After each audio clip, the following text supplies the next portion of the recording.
Hey guys, what's up? It's Robin and this is my July wrap-up. So in the month of July, I read a total of 6 books, which is pretty good for me. I think in May and June, I read like 1 book each month, which is my average for me. I've read 16 books so far this year, putting me 14 books behind my reading challenge of 52 books this year. Thanks, school. Thanks. Technically, 52 books in a year is a book a week, which means I did catch up by 2 books this month because I read 6 and there's 4 weeks in a month. You know this. Anyway, let's just get into the books I read. The first book that I picked up in July was Eliza and Her Monsters by Francesca Zappia. I don't know. I gave this book a 4 out of 5 stars and I loved it so much. I received this in, I believe, the May Owl Crate. And I loved it. I honestly wasn't too excited about it before I read it. I had heard a couple people talk about it. I was kind of interested. And when I got it, so many people were talking about it that I just had to pick it up, and I loved it. This book follows a girl, Eliza, who is the creator of a popular webcomic, and nobody knows that it's Eliza that creates this. So she posts this comic online, it has a huge following, there's so many people that love this, and then a new boy moves to her school and she realizes that he is a huge fan of this as well, but she can't tell him it's her. So it's kind of her struggle with telling the world that she is Eliza and she writes this webcomic, and her struggle of keeping it private the way it's always been. And then things kind of go crazy, things blow up, we follow all of that. And yeah, it was just really good. Next, I picked up Down Among the Sticks and Bones by Seanan McGuire, which is the companion novel to Every Heart a Doorway. This follows Jack and Jill, who were characters in Every Heart a Doorway, and their story before they ended up in the home in Every Heart a Doorway. I gave this 5 out of 5 stars. I absolutely loved it, the same as I loved Every Heart a Doorway. It's so short. I read it in like a day. It's just so good. It was amazing. Next, I finished The Raven Boys, so I listened to it on audiobook. I gave this 5 out of 5 stars as well. I was watching someone else's wrap up today and they talked about how there's really no good way to describe The Raven Boys that like makes it sound as amazing as it is, which I think is why it took me so long to read it. But it follows a girl named Blue who's been told her whole life that if she kisses her true love, he will die.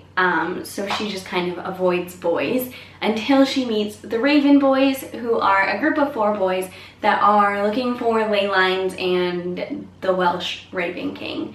So their paths kind of intertwine, their relationship with each other, like Blue and the 4 boys together. I just love their relationship, the way that she gets melded kind of into their group and just becomes a part of the group, and everything is, I just love it. Then I also got the audiobook for The Death Code by Lindsay Cummings, which is the sequel to The Murder Complex. I gave this 4 out of 5 stars as well. I didn't love it quite as much as The Murder Complex. I think that like it is definitely a sequel. I always find that the second book in a series is kind of lackluster to me. Like I always loved the first, and usually if there's a 3rd or 4th, I love those too, but the second is always just kind of that like awkward teenage stage of the book, I find. I don't know. I loved it still. Yeah.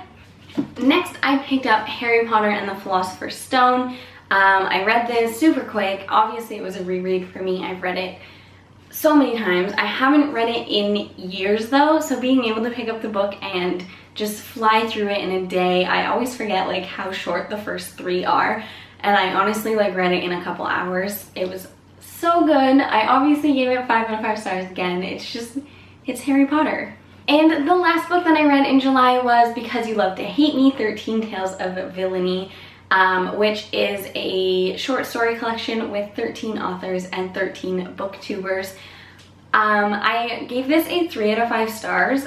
I was listening to someone else's wrap up today, and I think that their thoughts on it kind of just described how I felt about it as well. The 13 stories, like, from the authors, all of them I enjoyed. The parts that the booktubers wrote, some of them I really enjoyed, like the first one was Christine at Poem Banana Books. I loved hers, and then I expected all of them after that to be similar, and they weren't. Some of them just kind of dove into like the concept of the story. Some of them were cute little like quizzes of like, are you a villain, and that kind of thing. And I just think that they were a little unnecessary. By the end of the book, I just skipped them all together and just read the author's stories, which again, I liked. I was expecting it to be like more villainous, I guess. Like, some of them were just kind of cute, but whatever. I loved Victoria Schwab's. I loved Nicola Yoon's. I loved Marissa Meyer's. I actually haven't read anything by Marissa Meyer, even though I have the Cinder series, or the Lunar Chronicles. And I think that reading anthologies for me is like really interesting. Like, I loved Victoria Schwab's writing in this. I've only read one of her books before, and now I really want to pick up more. I loved Adam Silvera's book or story in this. I've never read any of his books, so now I want to pick those up.